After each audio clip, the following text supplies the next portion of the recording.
Welcome back to Photoshop under 3 minutes, and in this episode of Photoshop under 3 minutes I'm going to teach you how you can use the eyedropper tool.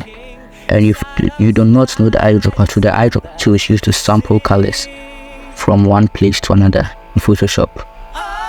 And you can see a description of how the eyedropper tool is used.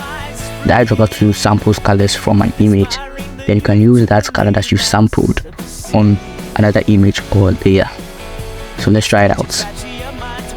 Let's see the rectangle on our left is what we're about to sample, and we're going to transfer the color to the rectangle on our right hand side. So you select the eyedropper tool, then you select that particular rectangle or layer,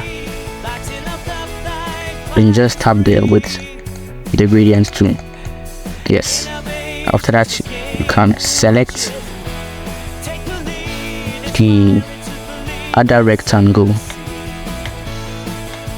then you go to fill, then the color is going to be here as recently used colors. You just tap on it, and that's it. The eyedropper tool in Photoshop under 3 minutes. Thank you for watching. A sub to the channel would be very helpful. Like this video if you enjoyed it, and I'm out.